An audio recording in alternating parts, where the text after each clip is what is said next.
గోవిందాయ నమః. మీకు ఈరోజు ఒక ఆశ్చర్యకరమైన ఈ కళ్ళు తెరిపించే విషయం కూడా చెప్తానండి. తప్పకుండా తెలుసుకునే ప్రయత్నం చేయండి.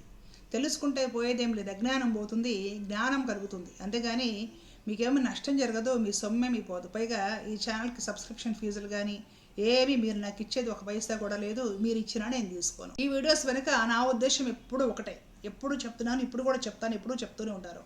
మహిళలు కానీ ఎడ్యుకేట్ అయ్యారంటే అన్ని రంగాల్లోనూ బాగా దూసుకెళ్తారు.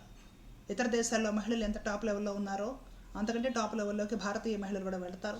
ఇల్లు పిల్లలు సంసారం మొత్తం చక్కదిద్దుకుంటూ కూడా చాలా స్ట్రాంగ్ యాటిట్యూడ్తో తయారవుతారు. ఒక మహిళ స్ట్రాంగ్గా ఉందంటే తన సంతానం కూడా స్ట్రాంగ్గా తయారవుతుంది. తద్వారా తర్వాత తరం స్ట్రాంగ్గా తయారవుతుంది. తద్వారా మన దేశం స్ట్రాంగ్గా తయారవుతుంది. ఇదొక్కటేనండి నా కోరిక, నా ఇంటెన్షన్.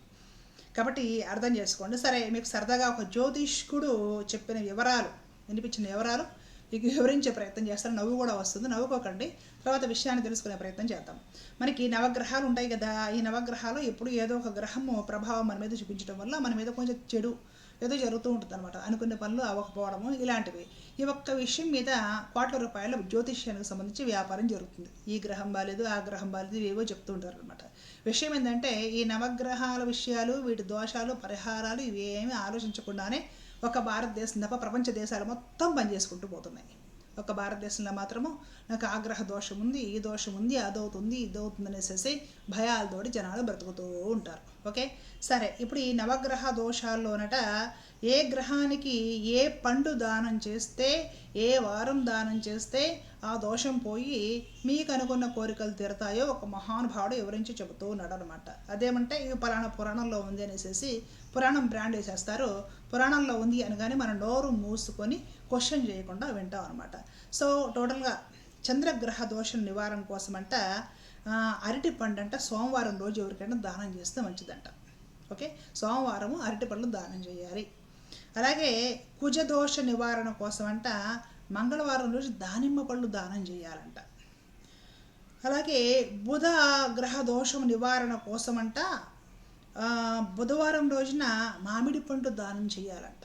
మరి మామిడి పండు సీజన్ కాకపోతే ఏం చేయాలో మరి. ఓకే, అలాగే గురుబలం జాతకంలో తక్కువగా ఉంది. గురుగ్రహ దోష నివారణ కోసమంట తాంబూలంలో పెద్ద పనస పండు పెట్టి దానంగా ఇవ్వాలంట. వాళ్ళ దానం కూడా ఎవరికి పడితే వాళ్ళకి ఇవ్వకూడదు, ఒక వర్గానికి ఇవ్వాలి, అందరికి ఇవ్వకూడదు, గుర్తుపెట్టుకోండి. శుక్రగ్రహ దోషాలు తొలగాలి అంటే శుక్రవారం రోజు ఖర్జూర పండ్లు తాంబూలాల్లో ఉంచి దక్షిణలతో పాటుగా దానాలు ఇచ్చేసేయాలంట. ఆ తర్వాత ఏలినాడు శని, అష్టమ శనులు, అర్ధాష్టమ శనులు, ఇట్లాంటివి రకరకాల శనులు ఉంటాయి కదా, ఉంటేనట వాళ్ళు శనివారం రోజున నేరేడు పండ్లు దానం చేయాలంట. మరి కొన్ని సీజన్స్లో అవి కూడా దొరకవు, అప్పుడే ఏం చేయాలో తెలియదు. ఓకే, అలాగే జాతకంలో కేతుగ్రహ దోషాలు ఉంటేనంట ఆకస్మికంగా హఠాత్తుగా రకరకాల సమస్యలు వస్తాయంట. అవి తొలగించుకోవాలనుకుంటే మంగళవారం రోజున పెద్ద నిమ్మ పళ్ళు లేదా ఆరెంజెస్, దబ్బ పళ్ళు, ఇలాంటి సిట్రస్ ఫ్రూట్స్ దానాలు ఇవ్వాలంట. ఎప్పుడు ఆదివారం రోజున. అంటే మీరేం చేయాలంటే మీకు ఏమేమి దోషాలు ఉన్నాయో తెలుసుకొని వాటి గురించి క్యాలెండర్లో టిక్కులు వేసుకొని ఆ రోజున ఆ పండ్లన్నీ సౌరబజార్కి వెళ్ళి కొనుక్కొచ్చుకొని ఒక్కొక్క రోజు ఒక్కొక్క దోషానికి ఒక్కొక్క పండ్లు పిలిచి దక్షిణలో తాంబూలాలతో సహా మీరు దానాలు ఇచ్చుకుంటూ ఉండాలి. మీకు ఒక మాట చెప్తున్నాను, నన్ను ట్రోల్ చేసిన వాళ్ళు చూసుకొని వండి తిట్టుకునే వాళ్ళు తిట్టుకుంటారు, వాళ్ళకి పని అది, వాళ్ళ వల్ల ఉపయోగం ఏమీ ఉండదు లోకానికి, సమాజానికి. ఒక మంచి మాట లోకానికి ఎప్పుడు చెప్పరు వాళ్ళు. చక్కగా పండ్లు, మీరు తాజా పళ్ళు తినండి. మీరు తింటే రక్తహీనత తగ్గి ఆరోగ్యంగా ఉండి పని చేయగలుగుతారు. పని చేస్తే దరిద్రం ఉండదు, మంచి ఆలోచనలు ఉంటాయి, మంచి పని చేస్తారు, స్ట్రాంగ్గా ఉంటారు, గుర్తుపెట్టుకోండి. ఇంకా ఒక అడుగు ముందుకు వేసి కష్టాల్లో ఉన్న వాళ్ళు మీ చుట్టుపక్కల ఎవరైనా సరే ఆకలితో ఉంటారు, మనుషులు కానీ ప్రాణులు కానీ ఎండాకాలంలో పశుపక్షాదులు దాహంతో ఉంటాయి, వాటికి నీటి ఏర్పాటు చేయండి. మీకు డాబాలు ఉంటే పశువులు, అది పక్షులు, కాకులు, పిచ్చుకలు, పావురాల కోసమో బియ్యమో జొన్నలో గింజలు చల్లండి. మీకు కింద ఇల్లు ఉంటే అంటే అపార్ట్మెంట్లు అవి కాకుండా ఇంటి ముందు పశువులు తిరుగుతూ ఉంటాయి, కుక్కలు, పిల్లులు, గేదెలో లేదా మేకలో, ఆవులు తిరుగుతూ ఉంటాయి అన్నమాట, వీధుల యానిమల్స్. వాటి కోసం నీటి తొట్లు ఏర్పాటు చేయండి, నీరు తాగుతాయి మీ ఇంటి ముందు. మీ ఇంట్లో ఉన్న మీరు వాడని మంచి బట్టలు ఏమైనా అంటే చిరిగిపోయి అట్లాంటివి కాకుండా వాటిని చక్కగా ఉతికి మడత పెట్టి కవర్లో పెట్టేసేసి వేసుకున్న వాళ్ళు ఎవరన్నా పేదవాళ్ళు ఉంటే వాళ్ళకి చక్కగా ప్రేమగా ఇచ్చేయండి. పిల్లలు ఉంటే వాళ్ళకి ఆ బట్టలతో పాటు చాక్లెట్లు బిస్కెట్ ప్యాకెట్లు కూడా ఇచ్చేయండి. నవ్వుతూ ఇవ్వండి ఆనందంగా. చెట్లు ఉంటే నీరు పోయండి. మన ఇంటి ముందు వీధి చెట్లు, మున్సిపాలిటీ వాళ్ళు నాటిన చెట్లు ఉంటే అవి కూడా మన చెట్లే, మనకే నీడని ఇస్తాయి. నాటిన వాడు వచ్చి నీడని ఉంచోడు. కాబట్టి ఆ చెట్లను కాస్త బాగు చేసుకొని నీళ్లు పోసుకోండి. మీ ఇంట్లో ఏదైనా రాత్రి తిన్న తర్వాత మధ్యాహ్నం వండుకున్నది ఫుడ్ ఎక్కువగా ఉందనిపిస్తే డిస్పోజల్ బాక్స్ ఉంటాయి కదా, అంత పార్సిల్ చేసేసి వీధిలో మీరో మీ వారో బైక్ మీద పెడుతూ ఉంటే మన వీధి చివరిలో ఎవరెవరు కనపడుతూ ఉంటారన్నమాట, మెయిన్ రోడ్డు మీద బెగ్గర్స్, వాళ్ళకి ఒక కవర్లో పెట్టి ఒక వాటర్ బాటిల్తో సహా తినమని ఇచ్చేయండి. మనమే అన్నదానాలు, దానాలు, తాంబూలాలు, దక్షిణలో ఏమి చేయక్కర్ల. నిర్వర్తించాల్సిన కుటుంబ బాధ్యత, సమాజ బాధ్యత సరిగ్గా మానవత్వంతో ఒక చిరునవ్వుతో ప్రేమగా ఏమీ ఆశించకుండా నిర్వర్తిస్తే చాలు. అన్ని గ్రహాలు శాంతి పడి ఆ గ్రహాలకి అన్నిటికీ అధిపతి అయిన పరమాత్ముడైన శ్రీమన్నారాయణమూర్తి సంతోషిస్తాడు, అనుగ్రహిస్తాడు. మానవ సేవ మాధవ సేవ అంటే పరమ పూజ్యులైన చినజీర స్వామివారు అసలు ఒప్పుకోరు. అంటే మనుషులకు మాత్రమేనా సేవ కాదు, మాధవ సేవగా సకల ప్రాణికోటి సేవ అని చెప్తారు వారు. సకల ప్రాణి కోటిలో కూడా ఆత్మస్వరూపుడే పరమాత్ముడే ఉన్నాడు. ఏ ప్రాణి ఏ కష్టంలో ఉండి నువ్వు చిన్న సేవ చేసినా కూడా అంతర్యామిగా ఉన్న ఆ నారాయణుడు ఎంతో సంతోషిస్తాడు. పరమాత్ముడే సంతోషిస్తే ఈ గ్రహాలు ఏం చేస్తాయి మనల్ని? సూర్యేంద్ర భౌమ బుధవాక్పతి కావ్య శౌరీ స్వర్భానుకేతు దివిషత్ పరిషత్ ప్రధాన త్వదాసదాస చరమావధిదాసదాస శ్రీవేంకటాచలపతే తవ సుప్రభాతం. సూర్య, ఇంద్ర, బుధ, వాక్పతి, కావ్య, శౌరి, స్వర్భాను, కేతు ఇవన్నీ ఏంటంటే గ్రహాలు.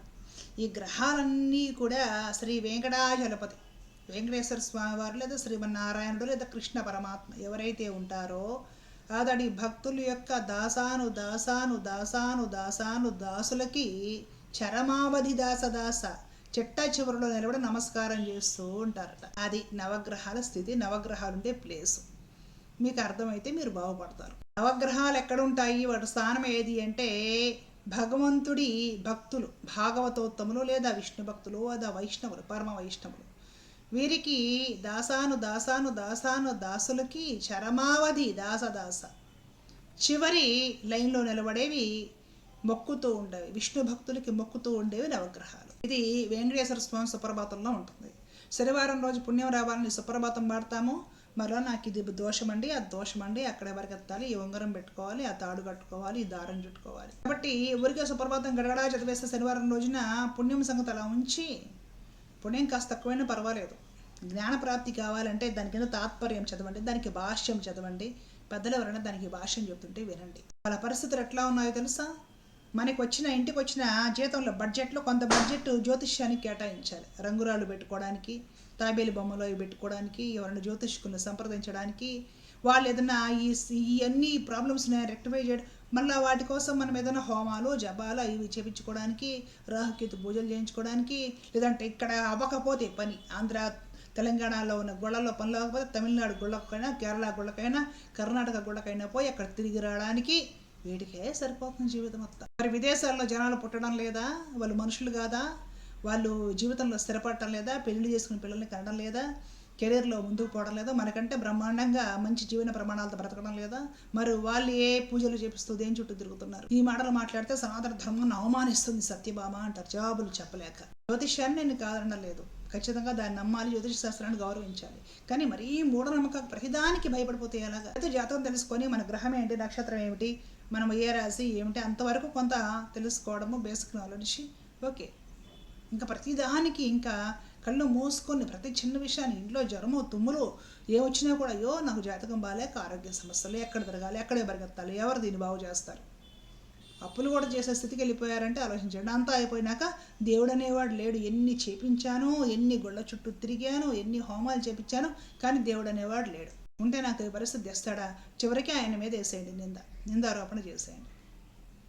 కాబట్టి ఏ స్థితికి జారిపోయి మాట్లాడతారో వినేవాళ్ళు కానీ ఉంటే, తల్లూపే వాళ్ళు కానీ ఉంటే ఆలోచించాడు. రోజుకు ఒక పండు దానం చేయాలంట లెక్క పెట్టుకొని, పనస పండ్లు కూడా తీసుకొచ్చి దానాలు ఇచ్చేయాలంట.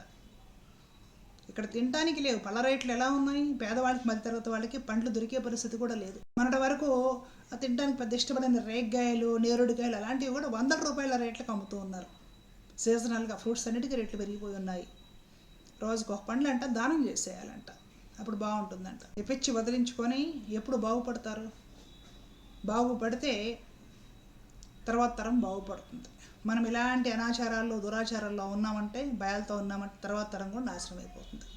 కాబట్టి తల్లులకి, సోషల్ మీడియా చూసిన తల్లులకి ముఖ్యంగా చెప్తున్నా, ఎంత స్ట్రాంగ్గా ఉంటే మీ జీవితం అంత బాగుంటుంది. తర్వాత తరాన్ని ఈ తల్లులు స్ట్రాంగ్గా తయారు చేయగలుగుతారు. భారతదేశ భవిష్యత్తు తల్లుల చేతుల్లోనే ఉంది.